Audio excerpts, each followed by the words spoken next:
Corría el año de 1562, cuando una monja castellana recibe el carisma para fundar una orden de monjas contemplativas. Pocos años después, y a causa de sus profundos deseos misioneros, nace de esta incipiente reforma una rama masculina. Esta humilde empresa se pone en marcha con poco más que un par de frailes en una aldea insignificante llamada Duruelo. Esa monja fue Santa Teresa de Jesús, y uno de sus frailes era nada menos que San Juan de la Cruz, llamado a convertirse desde ese momento en padre y modelo de los carmelitas descalzos. Esta orden, compuesta hoy por alrededor de 4.000 frailes, se extiende por todo el mundo, realizando el triple ideal teresiano de contemplación, fraternidad y misión. Yo creo que la dimensión contemplativa en los carmelitas descalzos es algo totalmente esencial. Y ya desde Santa Teresa, ella quiso como crear comunidades orantes de carmelitas descalzos. Comunidades, porque para ella era muy importante la fraternidad, era muy importante que hubiera comunión entre los hermanos, pero que la base de la fraternidad, la base de toda nuestra vida estuviese desde la oración.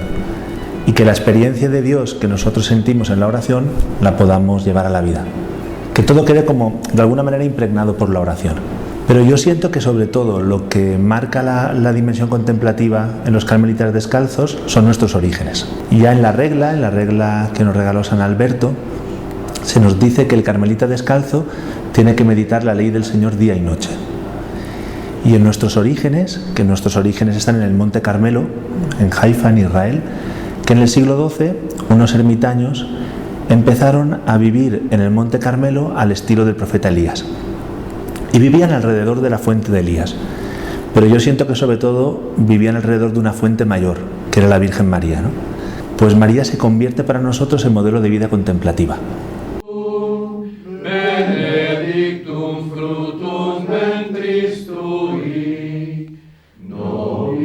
Santa Teresa le dio una vital importancia a las dos dimensiones, a la vida de oración y a la vida en comunidad.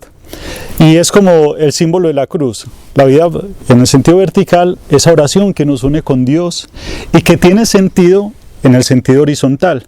Se expresa en la comunión con los hermanos. Por eso en la vida del carmelita descalzo el horario tiene ese equilibrio sano entre la oración y la vida en común. Siempre se trata de que todo horario tenga 2 horas de oración, respetadas de oración de intimidad con Dios, pero sobre todo 2 horas de recreación donde estamos los hermanos juntos, compartimos, vivimos esa fraternidad, esa expresión del reino de Dios que Jesús quiere instaurar de manera visible.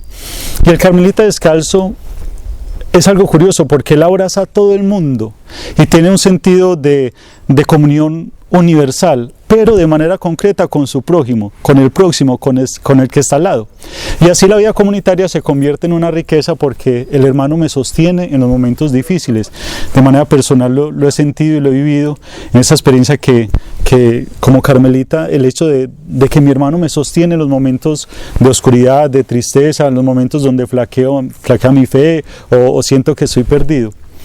Pero a la vez también es un reto. ¿Por qué es un reto? Porque es difícil, no deja de ser la cruz, el hecho salvífico de un amor hasta el extremo.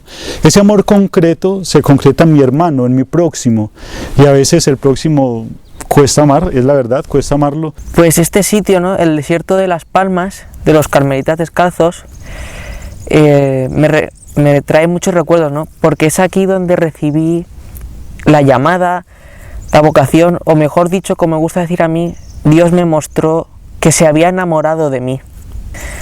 Recuerdo que mi primera Pascua joven yo iba a cuarto de la ESO, 2016, y precisamente mis intenciones no eran nada mucho quererme encontrar con Dios, ¿no? Más bien, pues por el estilo de esa época, ¿no? Así a ver si pillaba rollo con alguna o algo así, ¿no?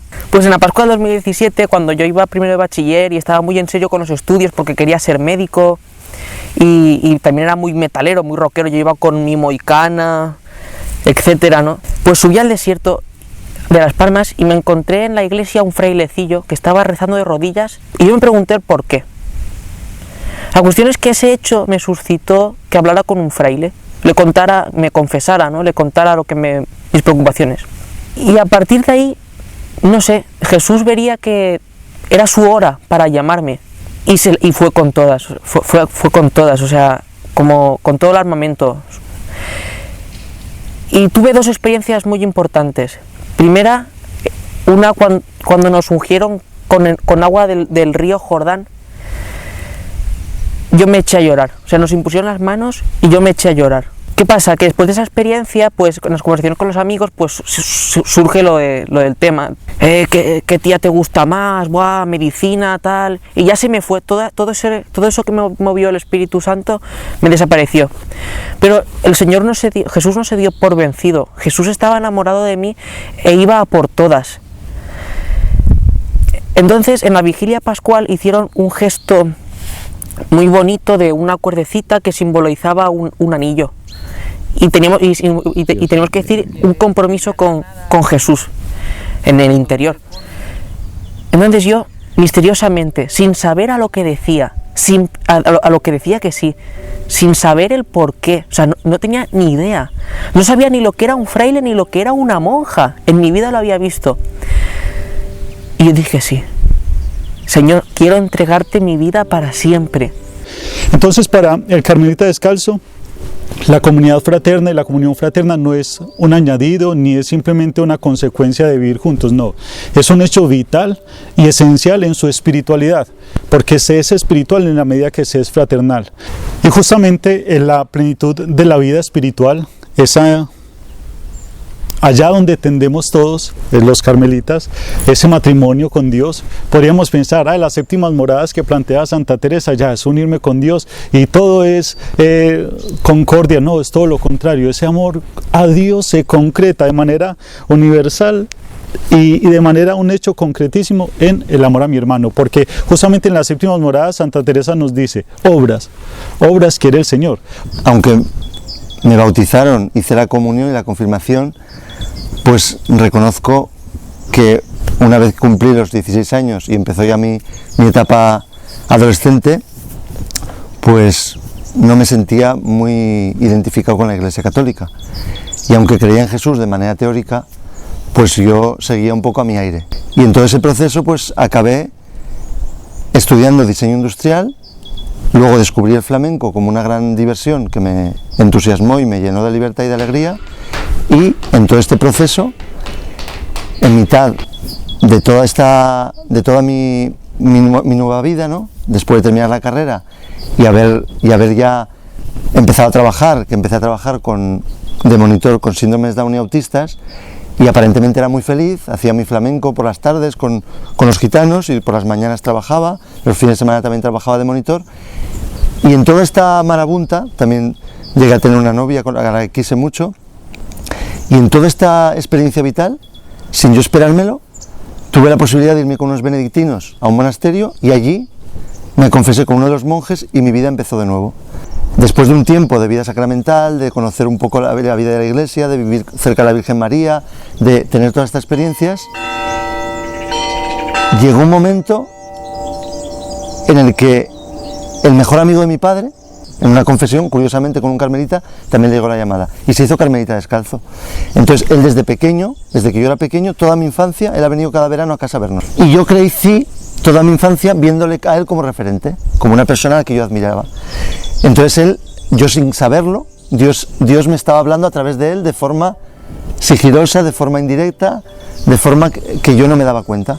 Pero cuando ya, después de la conversión y después de vivir todo esto, me doy cuenta que él era carmelita descalzo y que él me transmitía como esa paz, esa plenitud de vida, esa sabiduría, como que yo lo veía como un referente que yo soñaba con ser como él, como estar en misiones, tener esa paz, tener esa sabiduría. Ya cuando ya tomo conciencia y ya soy más adulto y me acuerdo de él, digo, anda, pero si eres carmelita descalzo. Y entonces es cuando yo ya le pregunto a él un verano, oye, que es que quiero hacer unos ejercicios espirituales. Y aquí en este monasterio hice los ejercicios espirituales con este padre y me cambiaron la vida. Y en esos ejercicios tuve varias experiencias muy misteriosas, experiencias difíciles de narrar, pero que confirmaron con una clarividencia absoluta que yo tenía que ser carmelita. Pudiéramos decir que el Carmelo Descalzo nació misionero, nace del corazón de Teresa de Jesús, esa mujer que tuvo ese espíritu misionero desde el principio, pero que no pudo llevarlo a la práctica porque ella en el siglo XVI en el cual vivía solamente podía ser contemplativa, de clausura, y por eso funda a los frailes. Los frailes carmelitas descalzos somos los que podremos llevar adelante eso que ella no pudo realizar como tal, aunque ella lo realiza a través de sus escritos, a través de las monjas, de los monasterios que ella funda. Y desde el principio la orden tiene esa dimensión misionera. Primeramente será una dimensión misionera muy sencilla, hace 450 años, un poquito más, que Juan de la Cruz y otros frailes comenzaron en un pequeño pueblo de Ávila, Duruelo, comenzaron esa dimensión misionera de ir a los pueblos vecinos a predicar la catequesis, que era lo que entonces se hacía. Teresa de Jesús, cuando en un momento dado pasa por allí, se queda muy contenta de ver que en los frailes por fin se va realizando eso que ella quería. Eso que ella quería porque había nacido de dos experiencias muy fuertes que ella tuvo. La primera fue la experiencia de la ruptura de la Iglesia a partir de la Reforma Protestante, de la Reforma Luterana, que a ella cuando se enteró le dolió muchísimo. Y luego después la otra experiencia cuando ella vivía en el monasterio de San José, cuando se encuentra con un fraile franciscano que ha venido de América y ella también siente en su corazón cómo se puede evangelizar, porque hay muchísimos que quieren y que necesitan ese anuncio del Evangelio, pero sin embargo no lo reciben. Ella se llena de pena y le dice, se acerca en una capilla preguntándole a Dios, y de pronto oye aquella voz: escucha, hija, y verás grandes cosas. Primero será con la reforma de los frailes, con el inicio de la nueva fundación de frailes carmelitas, y luego después con esa dimensión misionera, que no va a ser solo dimensión misionera, digamos, de aquellos lugares cercanos a los cuales uno está o en los cuales uno vive, sino también eso que llamamos hoy en día dimensión misionera adyentes, de irse a otros lugares donde no se conoce el Evangelio, donde no se conoce a Jesús. Y ya en vida de Santa Teresa hubo varias expediciones que fueron sobre todo al África. Ella, cuando se enteró de estas misiones que iban para el África, se llenó de alegría porque, como digo, aunque era el final de su vida, ella estaba muy contenta de saber que ya por fin se iba, como digo, ya no solo a los que estaban cerca, sino también a aquellos que están más lejos. Después también se irá a América. Con el paso del tiempo y de los años, la orden seguirá esta estela, seguirá haciendo fundaciones prácticamente en todos los continentes. Venga, tenemos que cantar una canción vocacional. Nacho, tú has venido a la orilla. ¿Podemos parar? Me estoy mareando. Buscaré otro mar. ¡Hala! No podemos olvidar que Santa Teresa de Lisieux, Santa Teresita del Niño Jesús, es la patrona de las misiones, junto con San Francisco Javier. Por tanto, el espíritu contemplativo que tiene la orden no se queda solamente, digamos, encerrado para sí, sino también se va volcando hacia afuera. Y una monjita que no salió en su vida de los muros del claustro, sin embargo, fue nombrada patrona de las misiones. Por tanto, eso significa que nuestra orden tiene un gran espíritu y unas grandes posibilidades misioneras. Y ahora, después de 6 años en la orden, que ya soy estudiante profeso simple, he descubierto que no solo Dios me ha regalado una vida nueva y un horizonte nuevo que jamás hubiera imaginado y que me hace cada día más feliz, a pesar de que hay momentos muy difíciles de humanamente complejos y donde uno ve sus límites y donde uno pues tampoco a veces no es fácil. Pero dentro de todo estos 6 años, como de esa mezcla de plenitud y al mismo tiempo de crecimiento en los momentos de dificultad, puedo decir que lo que más me está enseñando de todo, aparte de que Dios te habla en la palabra, de que los sacramentos son anticipo de la vida eterna, de que la doctrina de San Juan de la Cruz y Santa Teresa son sabiduría celestial para hacer crecer el alma y para unirte a Dios. Aparte de que todo eso es evidente, lo que más me está enseñando a crecer como persona es la vida comunitaria, la vida fraterna, que era el sueño de Santa Teresa, que fueran todas amigas unas de otras, que todas se han de ayudar, todas se han de querer y todas se han de amar.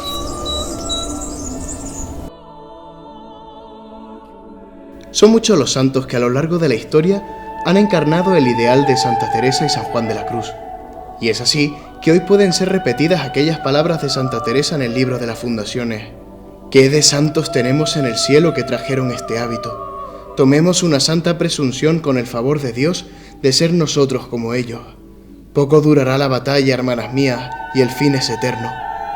Dejemos estas cosas que en sí no son, sino es las que nos allegan a este fin que no tiene fin, pues ha de vivir para siempre jamás. Amén. Amén.